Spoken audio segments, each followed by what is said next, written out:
Okay, it's recording. Yay! Yay.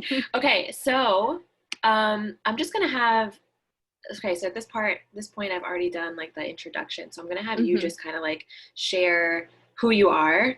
And actually first I did want to say, like, for people listening, that Ashley and I actually know each other. We go way back. We go way back to Long Island, working together at a grocery store, and now we are kind of both on this spiritual path. And it's really cool to witness, like, somebody that I know going through like similar things, and like having someone to talk about these things with. So that's always been nice.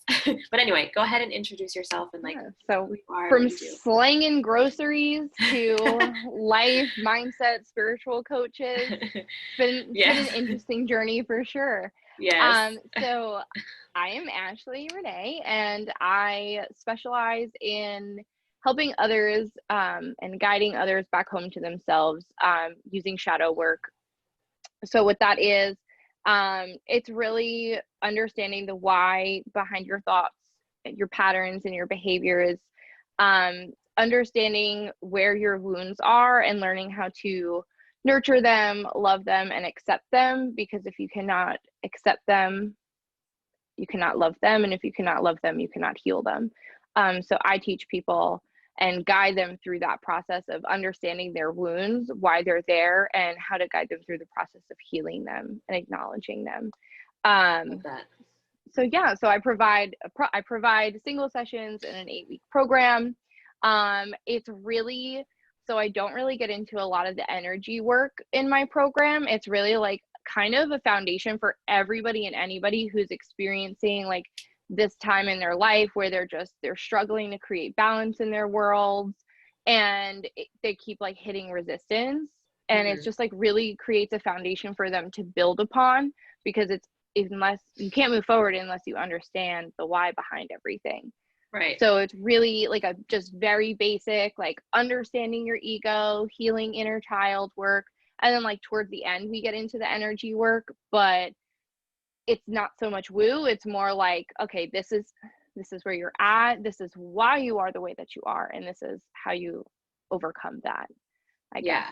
Yeah, I love that. Giving people a better understanding of like just what you said, why they are the way they are. Mm-hmm. And I love that you go into shadow work and like true inner child healing, because I think, I don't know, I am gonna like, I want you to like dive into how you got kind of into all of this. Mm-hmm. But I think like a lot of times in the spiritual community there might be a lot of like love and light, which I do fully like support, but at times like it's not going into the healing of like old wounds and old patterns and stories and stuff like that. So I think it's really powerful to get into that, you know. That's why the work you do is so special and needed. Oh, well, thank you. Thank you. Yeah, and I feel like and I've said this before, like I feel like once you master and understand your own wounds and your own inner child, because it exists all the time. Like once you discover your inner child and you help heal those parts of yourselves and where those wounds had come from, it doesn't go away, right? Like those wounds can Right. resurface, and it's really about understanding them so that when they do resurface, you can just love them and nurture them and not react from those wounds. But once you understand your own self and your own inner child, it's almost like you can see the world for all of the inner children Yes. that we all are. Yes. And Yeah. like it just gives you just a more of you come from more of a state of acceptance of others and their actions and their behaviors, and knowing that it's not personal, it's not you. It's actually just like their wounded inner child just running around having a temper tantrum, essentially. Yes. Yes. So what, like, give us a little bit of a, like a background on how you got into like your spiritual journey and getting into all of So like shadow work. I so everything, I really have to give my mom a lot of credit for like my spirituality and that part of myself. She had always been a very spiritual woman. One of her best friends, who actually happens to be my coach and my mentor, I grew up with her, being friends with this woman, and she's a psychic, she's a medium, she's into metaphysics. So I was always surrounded by this spiritual world. When I was in my early 20s, or like late teens, early 20s, she introduced me to the law of attraction with Abraham Hicks. So like that kind of was the spark that really got me into this whole world of manifesting and your higher self and connecting with your higher self. But the shadow work, all of that like deep dark shit did not really start up until and journeying through that didn't start for me until I ended a relationship. It was with my high school sweetheart. We had broken up after 12 years, and it really spun me out of control for a while. Like, even being in the relationship, like my emotions and everything were just so out of control, and I had no grip on like my behavior, my own toxic behavior within the relationship.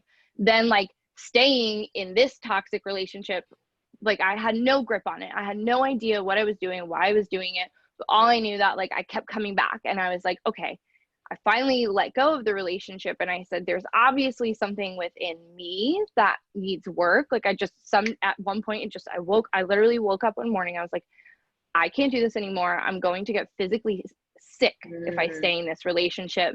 Wow. And I ended it.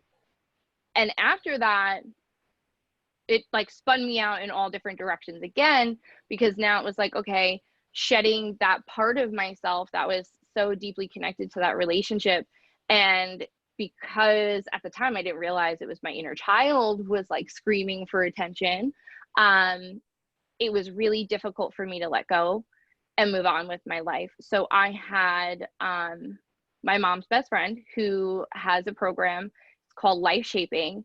And she kind of reached out to me. She's like, I heard you're having a difficult time. Like, do you want to, do this program? And I said, okay. So I met with her every week, and we worked through a lot of stuff. And she works a lot more on the energetic realm and the physical realm than the physical realm. So I learned a lot of like energy things, but she really, like, in the beginning, you break down your ego, and you kind of have to bust through that, because to do any type of work, you have to be able to bust through your ego. Yes. But that is kind of where the shadow work started for me.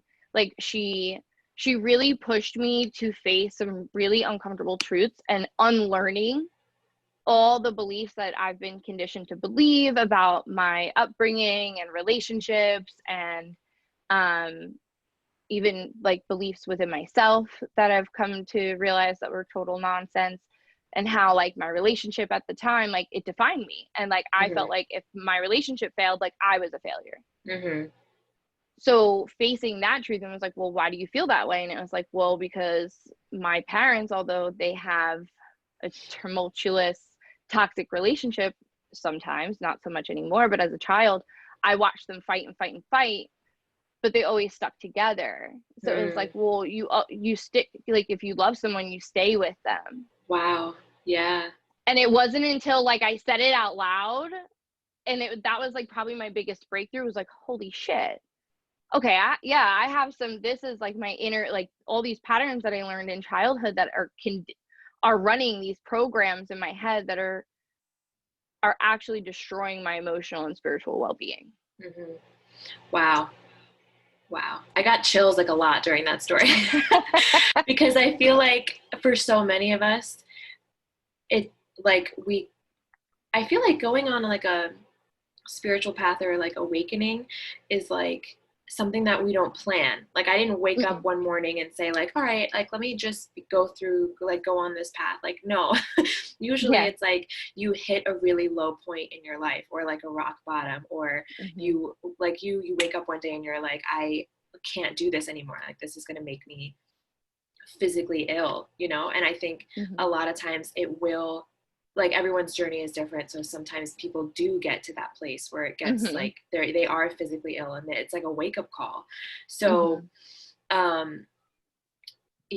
it's like, what advice would you have for somebody who is like in a very dark place, feels like they are at a rock bottom, that it's not getting any better?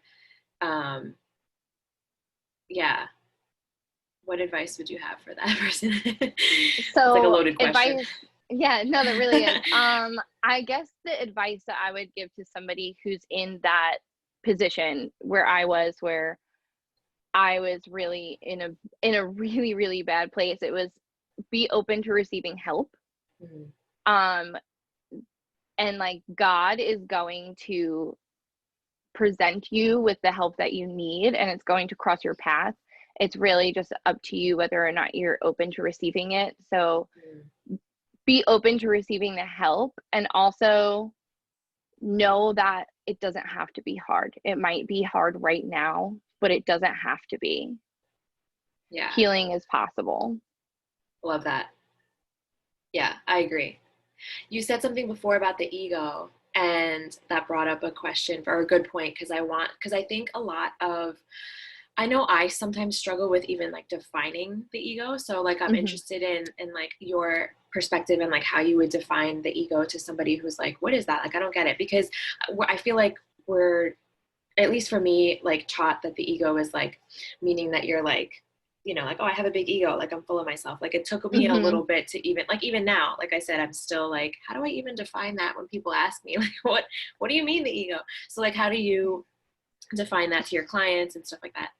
So the way I define it is your ego. Our egos are like actually like a defense mechanism that's been developed by our cavemen ancestors, because it was meant for us. It was developed as like our conscious self so that we could like make sense of the world around us, and like it's a survival mechanism, so it tells us like what's safe, what's not safe.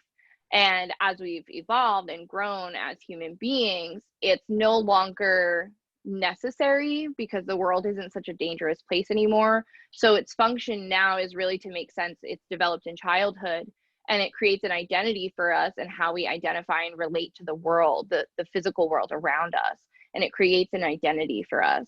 And that identity is created based on societal conditioning, family conditioning, beliefs from our friends, our families, and society, which, as a lot of us are coming to find out, like these conditionings do not serve our higher selves. Right.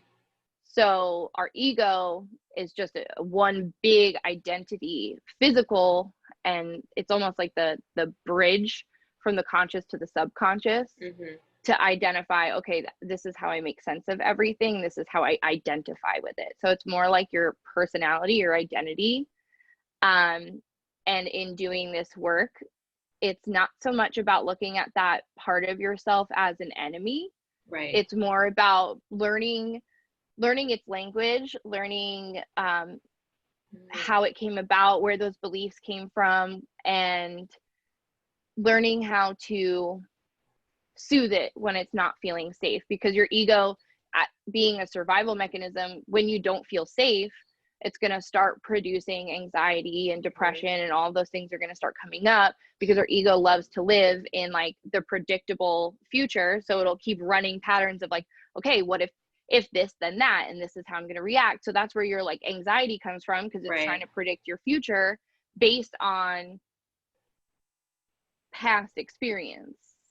So that's Yeah. kind of like the function that it serves. And it's really about reminding yourself to be present and moving past your ego, being able to step in as your higher self and say, no, we are safe, we are secure, and just loving that part of yourself and reminding them that your ego is safe. Yeah. I love that. I love that you said learning its language. Like Mm-hmm. because it's about like understand, and that's how you learn to like understand yourself more and like how you operate and because a lot of times the ego does come up, but it's not about like shaming that part of ourselves or Mm-hmm. blaming or like looking at the ego as like the enemy, because you're right, Mm-hmm. it's not. Yeah, I love that. And that's a great perfect explanation of what the ego is. I love it. Oh, well, thank you. So what because on my podcast I do love to talk about like the subconscious and limiting Mm-hmm. beliefs and all of that. So how do you like personally work through limiting beliefs? Because I know it can look different for Mhm. a lot of different people. So what's your what's your method of like rewiring those beliefs? So my method, right, I've always journaled. Like I Yeah, always had a diary growing up, like dear diary in me like too. 6th grade. But as I've gotten older, I realized that's really just my way of working through a lot of stuff that comes up in my mind and that comes up in my life.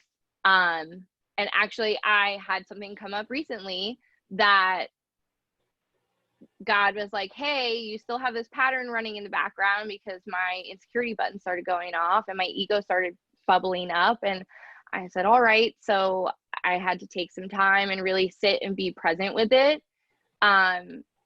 So working through it for me, I journal about it, I be present in that, and then I work through it through writing. Hmm. Um, and rewiring the process by when the thought does come in, because now I'm present with it, I'm conscious of it, accepting the thought, but then modifying it. Yeah. Yeah. So does that make sense? Like, Yeah, yeah. like under like accepting it and being aware of it and not beating yourself up over it, but modifying it every time it does come up, like being Right. aware. Right. Yeah. Yeah, that totally makes sense. Something, I don't know if you've ever experienced this, but this like I want to say a few years ago, because I'm the same way. I've always journaled and had a diary. Like, actually, when I went back to New York recently and like went through all my old stuff, I found old diaries, and I'm like, I'm gonna keep these. Like I love it. from like a time that I didn't even realize that I was using it. But it's funny to look back and I'm like, wow, I really did always like love to write about like what was going on in my head. So it's Mm-hmm. funny because I have like years and years worth of journals, but uh oh my god, you know what's funny, I just lost my train of thought like I always do. I almost lost my train of thought just before, and that's why I was like, oh my god, keep it going, keep it going. Oh my That's god, so funny. it's okay though, you know what, this happens all the time. Okay, we were talking about journaling. Hopefully by now people that listen to this podcast are like expecting this. It always happens Expecting when it we get at to some one. point. It does. Rewiring, something that you do to Oh rewire. yes, thank you. So for me, like um something clicked like a year ago, which yeah, like I want to say like a year ago when I was really diving into this work like a lot more and like diving into shadow work and like limiting beliefs and all of that, which Mm-hmm. before prior to that it was a lot of like just think positively Mm-hmm. and stuff like that, which you know kind of like not really looking at the problem or the areas that like I Mm-hmm. could you know heal. But so for me I realized like I was doing like my morning practice, like this is full Mm-hmm. transparency. I would do my morning practice, I would journal, I would meditate, I would read, and then I realized that I was like going about my day doing everything as I normally would, like with my subconscious programming, like with the old Mm-hmm. patterns. And so Mm-hmm. I was like, nothing was changing. And I'm like, I don't get it. Like, I'm a spiritual person. Like, what's happening? And so I don't know if, like, let me know if you've ever experienced that, but I feel like there's Mm-hmm. something like that I want like needs to be talked about, like, Oh yeah, a lot. for years. So like what in my early 20s when I was introduced to like the law of attraction and all of that, I was like, I'm doing all the things, and like why am I not seeing an improvement in my emotional being, or like, Right. like I'm still a psychopath. Like I was running on old patterns, and like I will 100% admit that like I had some really really toxic traits. And I guess rewiring those it's really about becoming conscious of your traits and Mm-hmm. coming to terms with those things, um, not ignoring them, Right. and like continuing to lean into it. And I guess the way that I rewired everything, like I completely removed myself from the environment that made me sick. Mm-hmm. Removed myself from my family. I removed myself from my relationship. Relationship. Like I literally Yeah. picked up and moved to another state, which Yeah. everybody doesn't have the luxury of doing. But I'm a firm believer that you cannot get well in the environment that made you sick. Mm-hmm.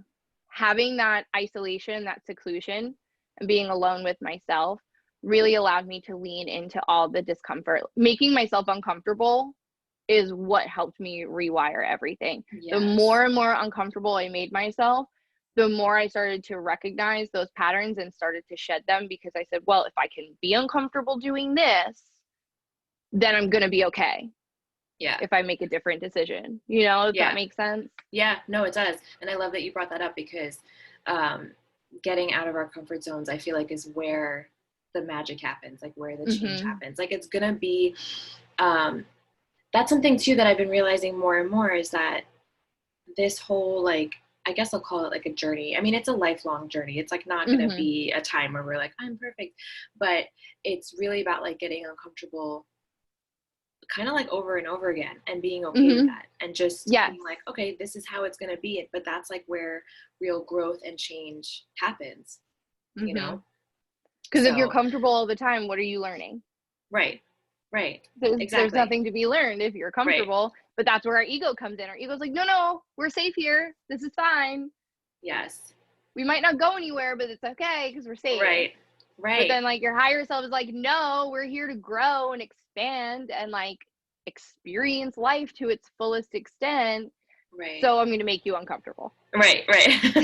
Yeah, exactly. Yeah. Speaking of like all of this, what does your, like I know you mentioned journaling, but what does your, like the rest of your spiritual practice look like? So the rest of my spiritual practice, I actually for a while dabbled in witchcraft and like practices like that. There's like, I still practice like my full moon ceremonies and whatnot. I definitely believe that our energies are tied to the cosmic energies and the lunar energy. So I follow the moon very closely. I've recently gotten into Kundalini yoga, as you know. So that's something that's become a really big part of my daily practice. I practice every evening, and it's been, I want to say since the start of COVID that I really got into Kundalini. And that alone, because that's all about your energy and mastering your energy and really untapping into that potential that you haven't ignited yet. So that's become a regular daily practice for me. As far as like so I'm like actually a really bad practitioner as far as every like, I will be the first person to admit it. Like, I wake up in the morning, I go about my routine, but like I always journal every single day. I always practice gratitude every single day and make it a point. I set an alarm on my phone, thanks to you.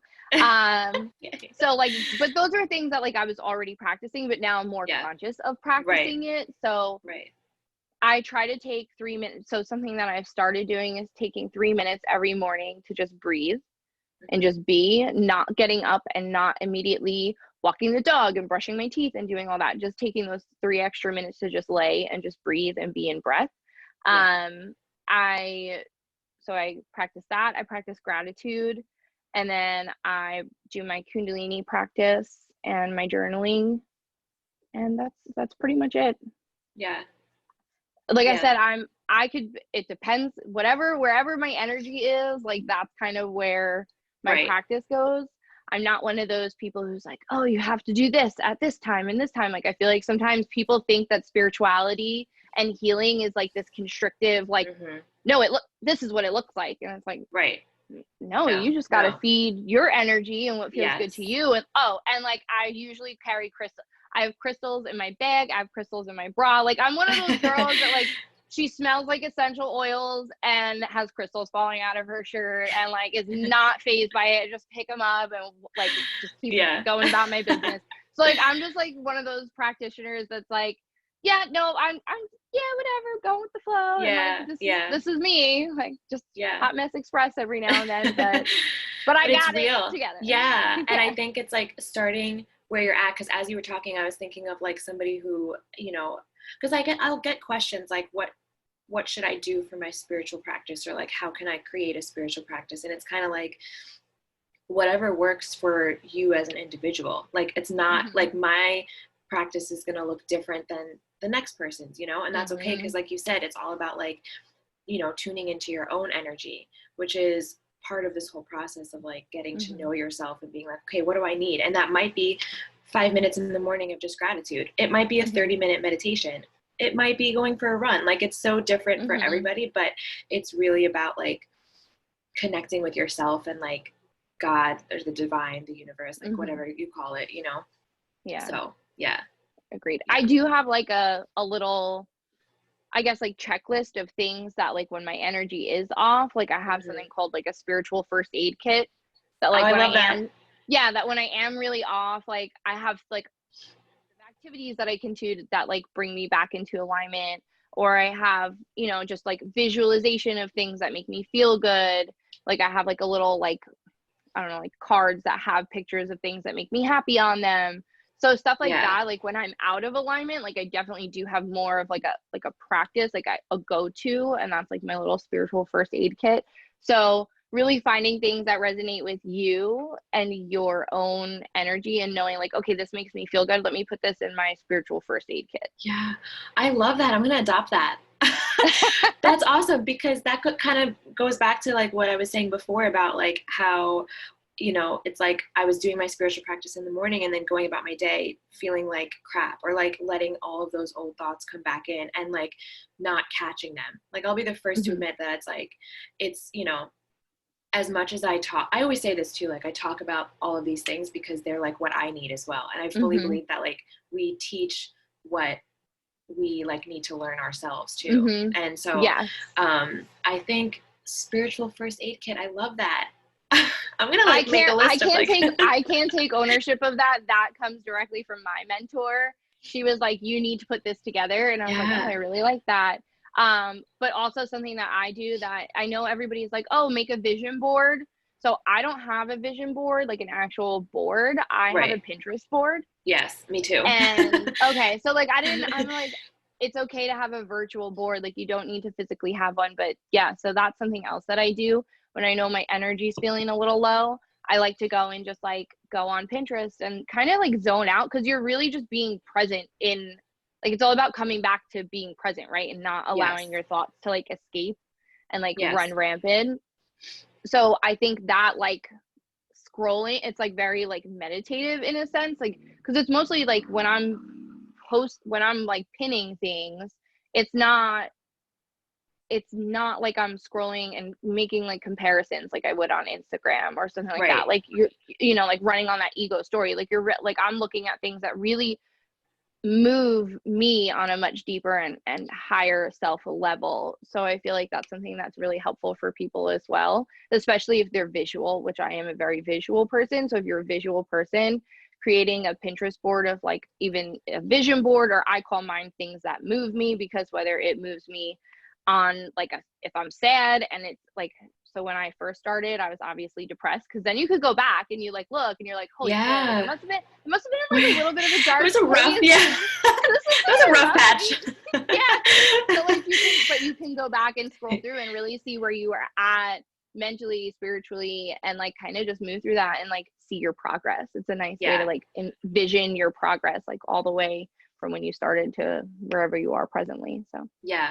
Yeah, I use Pinterest as well. I think I started doing, I've definitely done a vision board before, but then it's just easier to do like a virtual vision board mm-hmm. to have it like in your pocket. I've made like Pinterest things and set them as my background and stuff like that, Mm-hmm. which, and I've used it mostly for when I'm trying to manifest something, which brings me to my Mm-hmm. next point. Like, what are your thoughts? I'm trying to figure out how to word this because like, what are your thoughts on like manifesting and like the law of attraction and thoughts become things and all of those things? This one gets me giddy because I've had this conversation like a couple of times within the last couple of weeks, and really like I've learned that it's not about being specific. Like Mm, everybody's like, I want the car, I want the house, I want the relationship. But when you come from that space of like making a list of things that like you want to manifest, you're coming from a space of lack. mhm. And that is such a lower vibration that you're not going to get what you're looking for, because you're not vibrating, you're not a vibrational match for it. Um, in order to become a vibrational match for what it is that you're looking to call into your life, you need to raise your vibration. So the way that I work on manifesting is I just ask God, I ask the universe, whatever you refer to it as, to present me with anything that's going to continue my growth and expansion and raising my vibration so that I can move into a space of more alignment so that I am open to the abundance that's around me. Yeah. I love that. Yeah. Yeah. So that's something I learned, like, because I was always so focused, like, on the, like, I have this goal, like, I want this, right? And I feel like I would always get it, but it was always such a struggle. Like, energetically, it was exhausting to manifest. Yes. But now I'm just like, all right, like, I kind of just put my hands up in the air and I'm like, okay, whatever is going to bring me the greatest amount of growth and expansion is going to bring me the greatest amount of abundance. And I just continue to ask God to present me with things that raise my vibration. I love that, because then it's kind of like, I feel like that would create a sense of like peace, just being like, all right, I trust that like I will get whatever I need to, you know, be in that, like, my highest self and stuff like that. And I think it's like with manifesting, I feel like it's like trial and error. At least it was for me, because there's so many things that I've manifested with ease, and it has been when I'm non-specific. Like, I've manifested jobs, I've manifested like random things, money, when I just like, I'm just like, okay, like this would be nice, and then you just kind of like let it go. I mean, it does. I feel like it's simple, but it's like, it's not, but it is. I don't know. Because it's not easy to let things go. Like, that's the problem. It's not easy. It's not easy to trust. Right. That's exactly it. I feel like my biggest lesson personally for this year is to trust and surrender and just know that like I'm going to be okay. Whatever I'm going through is obviously going to be, it's here for my growth. And it's here to teach me valuable lessons, even if it feels like a shitstorm, you know, like I'm learning. But yeah. And so with manifesting, and then there's been other things where I'm like, okay, I really, really want this. But then of course I'm like holding on, I'm like gripping it really tightly. So I'm not letting go. It's kind of like that. I feel like it was in The Secret, I don't know, where it was like when you order something on Amazon, like you're not like constantly like, is it going to come? Is it here? You know, like you just kind of like, you order it and you know it's coming, like, and you just let it go. You know, you're not like freaking out about it. And so I like remembering that when it comes to manifestation. Like, I just need to chill.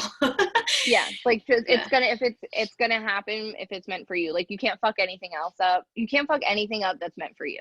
Like, that's been my biggest lesson. Is like, if it's meant for me, it's gonna be for me, and I can't mess it up if it's meant for me.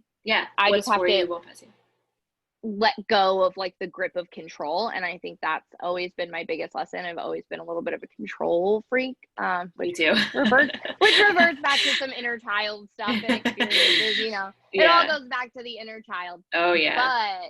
But letting go in my personal life has definitely been really easy, but trusting and letting go in my business has definitely been the biggest lesson this year for me, because I'm like, okay, I could let go in my life, but then now I have this business and I'm like, like, same. This is not what I thought it was going to be, and why isn't this happening? And it's like, well, it's not happening because you're a control freak, Ashley. So like, chill out and trust that like and like when I do realize that like when I relax and I pull back my reins, it's like, oh, things just start flowing in, and I'm like, oh. Yes. Oh, that's it. Girl, same. I have so many stories. I'm just like, what a learning experience it is to like start a business, for sure. It definitely is. And it's like, okay, you've mastered this, like, or you thought you've mastered this, but hey, I'm gonna let it show up in your business now, and let's see how you like tackle that. Because we have all these lessons, like, and we're like, all right, like, yeah, like it's almost like in like a video game or something where you've like achieved a certain level. And then you're like, all right, I beat it. But then you have to use that lesson and like apply it to something else, like on the next level. And it's like, but did you really learn? Like, did you really achieve that? Like, did you get that? And it tests you on a much deeper and higher, like deeper level. And you're like, oh, like, no, maybe this is still something that I need to like look into. Like, you know, like especially me when it comes to like worth. I was just going to say.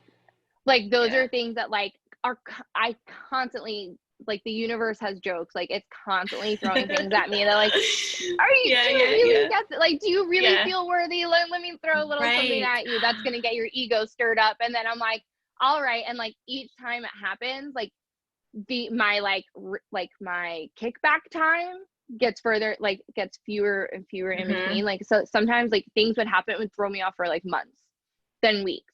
And now it's like, okay, a couple of days, like I just need to sit with it and move through Yeah. it and be present in it. And then like, okay, like I see you, like I see you, universe, I see you testing me. Thanks a lot. Yes. Thanks. And like Thanks for this. coming at it from a space of acceptance and gratitude for the lesson and for Yeah. showing you like and reflecting to you like, okay, this is what I need to work on still. Yeah. Yeah. And it's part of the whole like learning experience, and learning about yourself is like learning to recognize those like tests when they do come up. Like, oh, okay. You know, I see like what you just said, like, I see you, universe. I see what you're doing. Yeah. Something that, cause I work with a therapist as well, which highly recommend. But she like, cause part of, something that I, like a huge life lesson for me too is like goes back to worthiness. And I remember my therapist once telling me like, when you have a belief that like you're not worthy or anything like that, it'll show up in like multiple areas of your life, like not just one. So I didn't realize how much I felt like, oh, I'm not good enough, until I actually started this business, where I was like, then it really like hit me in the face. And then I would see it in other areas of my life too. And like just working with my therapist has been really helpful with that. But yeah, it's wild.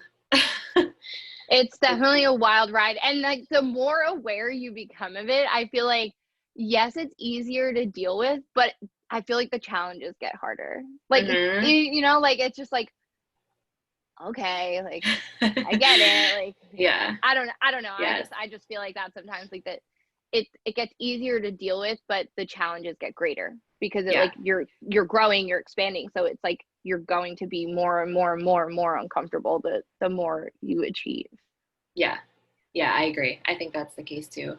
There was something else I was going to say, and I forgot. That's okay. It had to do with like the challenges getting a bit more intense. Oh, I was going to say, like, I feel like there have definitely been moments, I'm going to be honest, where I'm like, oh, I wish like I could just go back to before I knew all of this stuff and before I had all of this awareness of like working on myself. Cause it's just like, yes, like I wish I could just go back. But it's like, once you're here, it's like, nope, it's not going to happen. Like I wouldn't change it for the world, like knowing all that I know about all of the topics that we're talking about. But sometimes it does. So like, sometimes you just watch people going about and living their lives and you're like, that's nice. So nice. Yes, exactly. Like, oh, you don't. But that's their experience. Yeah, like that's their journey and their experience. And like, exactly. It's like the biggest blessing and the biggest curse to like be one of like the first, like, I don't want to like be like, oh, we're the first. And I hate using the word woke. Like, I think that's a stupid word. I think people who actually use that word are the least woke. But like, we're like, you know, like on the floor, like there are certain like individuals and beings on this that have been put on this planet, light workers, to set a precedent and be the first to experience this awakening. Right. And lead as an example for the others who are just walking about their lives. And, you know, maybe not in this lifetime, but in the next lifetime, they'll be able to have this experience, because this experience is the experience of life. And like coming back home to yourself and realizing, holy shit, I'm powerful as fuck. And like, I am connected directly to the creator of our universe and all things. And we're all interconnected. Like having that awareness, I wouldn't trade it for the world. Yeah. Yeah, same here. Yeah, I agree. What else was I going to say? I wanted to ask, like, what are you most passionate about when it comes to helping others and like helping your clients? Like, what's your favorite thing to help others with? So I would say my favorite thing to help others with is definitely inner child healing and bringing that awareness to their inner child, learning to love that part of themselves, because once they kind of, and that's usually where people tend to fall off in the program, because they like, nope, I'm It's a lot. uncomfortable. But getting past that discomfort and helping them through that, and then watching the energetic shift take place, that's where I would say that's where like I reap the benefits of my work, is watching that expansion after that discomfort and working through all of the inner child. But I would say I'm most passionate in helping others and serving them in raising their vibration so that we can raise the vibration of our planet. And Yeah. that's the goal here. Yeah. And you can't raise the vibration of the planet until you raise your own.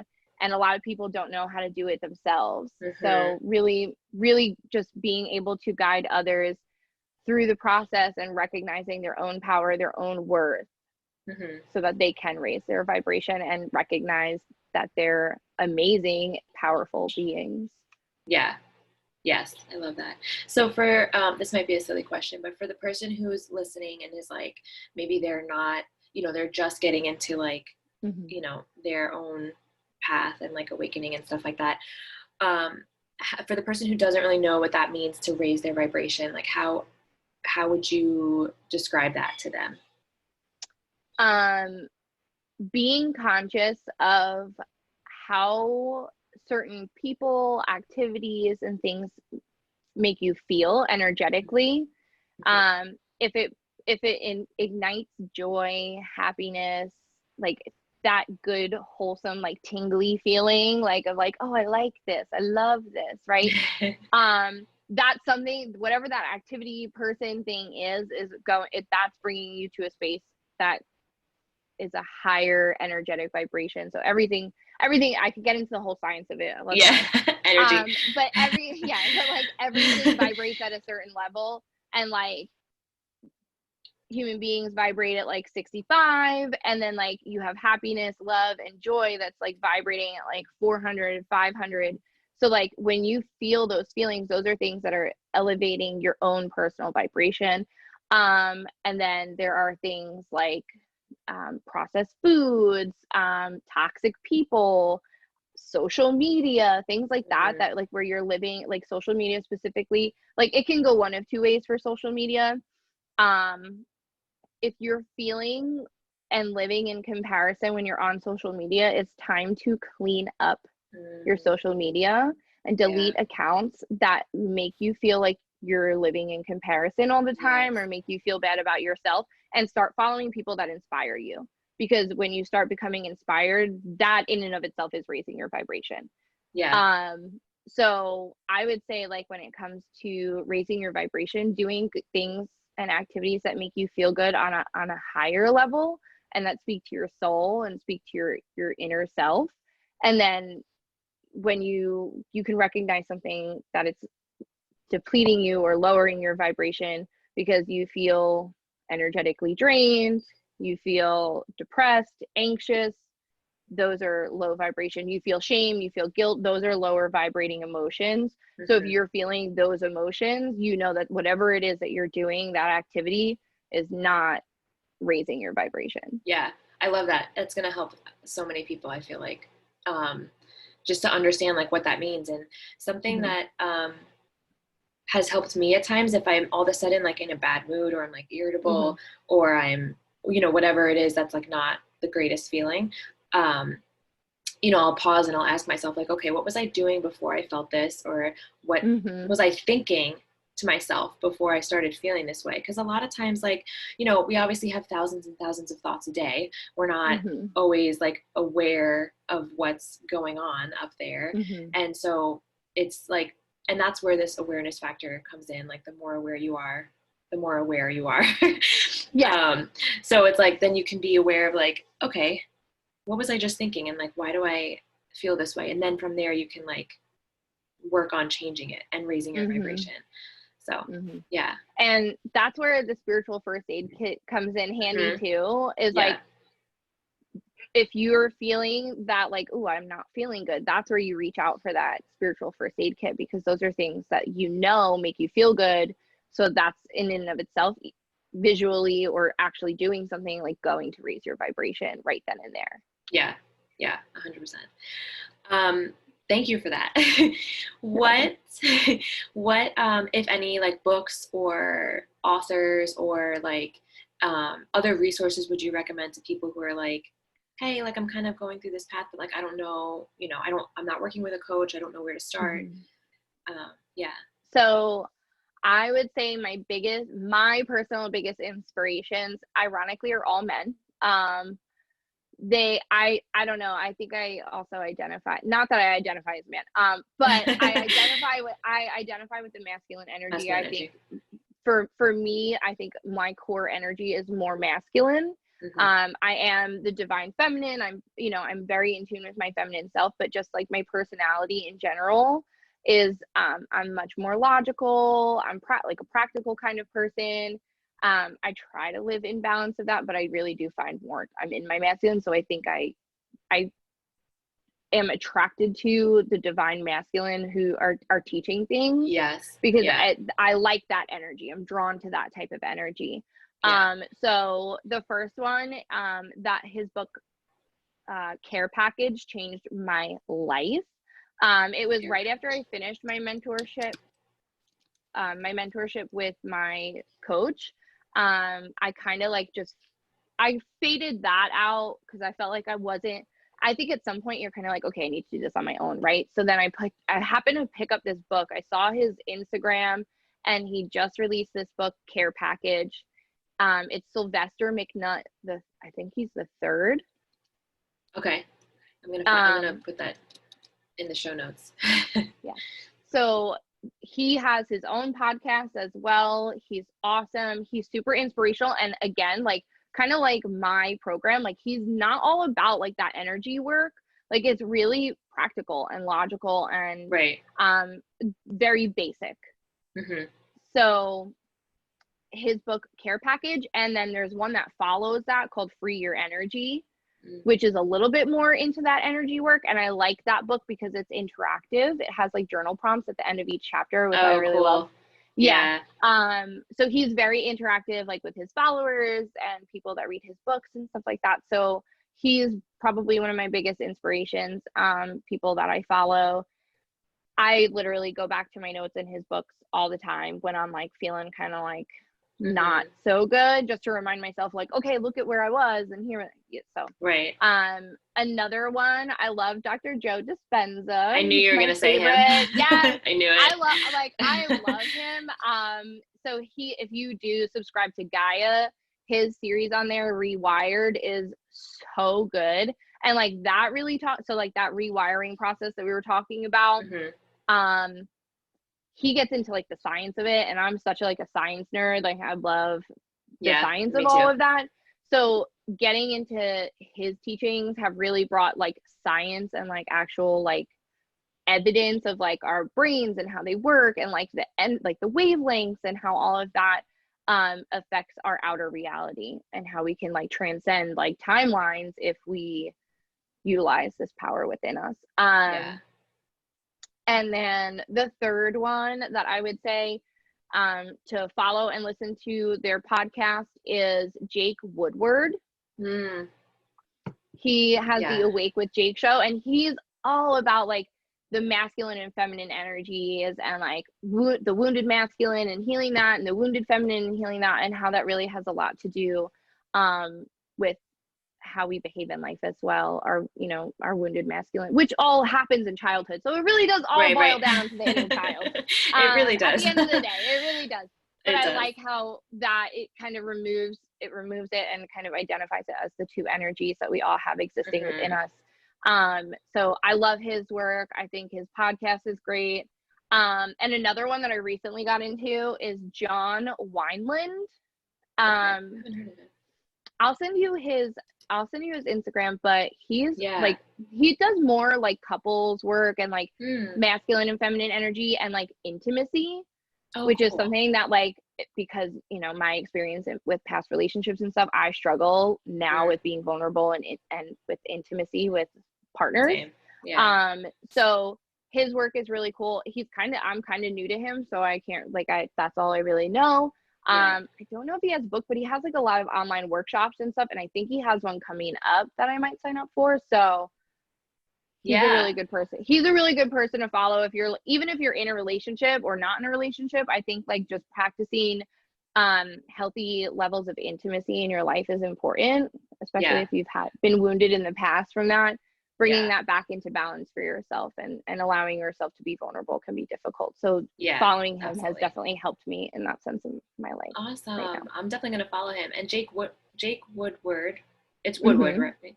I follow him. I think I've listened to maybe a couple of podcasts, and I signed up for his texts. Because he has like on his Instagram, that's like the new thing where you can like sign up for text. So like I'll get like the text from him every day, which is nice little reminder. So that's something else that people can do. And I love Dr. Joe Dispenza. Love him. Yeah, I love him. I'm like, he's so great. I'm like, everything that he does, whatever he's on, I'm like, gotta watch it, gotta listen to it, because he always just has that like just whatever you need, like that little bit of what you need to like, okay, like that, like I'm on the right path, like I'm doing the right thing, or like even if you're not on the right path, it's just that reminder like you can change it at any given point in time. When I'm feeling like I need more inspiration, or I'm just kind of like feeling a little bit low, I'll go and listen to him. Like I'll binge like a podcast that he's been on, and then I'm like, I instantly feel better. I'm like, oh, okay, I remember who I am. And I remember now. I have this power. I have this amazing ability, this amazing power, and like it actually works. So like I'm gonna, I remember now. And he's great. He's got like you said, Gaia, which I don't have, but I'm definitely gonna look into that. And he has like books, and he's on tons of podcasts, and so he's great. Sweet. So my last question is, this is like, I'm trying this question out with you as my first guest. Okay. Because my podcast is called Master Your Mind. What does it mean to you to like master your mind, master your mindset, that kind of thing? Ooh. I think mastering your mind really means coming to a certain level of acceptance and awareness of your thoughts, actions, and your behaviors and those patterns, and being able to understand that you cannot control what goes on around you, but you do have the ability to control how you react and relate to it. Yeah, I love that. So awesome. When you can master that, you've mastered your mind. Yes, I love it. Awesome. So where can people find you? Like on Instagram, Facebook? They can find me on Instagram. My handle is Ashley, ASHLEY _ Rene, RENE. I don't know why I'm making fancy hand signals that nobody will be able to see. And then I do have a private Facebook group that I do some live trainings in every now and then. I try to post daily in that, but really my Instagram is where I'm a lot more active now. But my Facebook group is the LHC Collective. LHC stands for Learning, Healing, Connecting. I love it. So you can find me there, or you can find me on Instagram, and I'm really just trying to be present everywhere and touch anybody's life who is meant to be touched by my message. Yeah, amazing. This was so awesome. Thank you so much for coming on here. I'm so excited to share this with people. So thank you for being my first guest. Thank you. I'm so honored and like humbled that like you asked me to do this a little while ago, and then you posted. I was like, oh my gosh, yes, I so want to do this. And like, I think we just have so much in common, and we're like living these like parallel lives on the opposite ends of the country. Yes. And like just like I said earlier, like we went from slanging groceries in our like early Meat 20s, farms. late teens, meat farms, farm animals, to like being these spiritual beings and on this path of enlightenment kind of. So it's just interesting how we've evolved. It is. I know. I love it. Love to see it. Me too. All right, Ashley. Well, thank you again so much. I'm definitely going to have you on here again. Oh, thank you. Point, this was so much fun. Can't wait. It was. All right. I'm going to stop. Oops.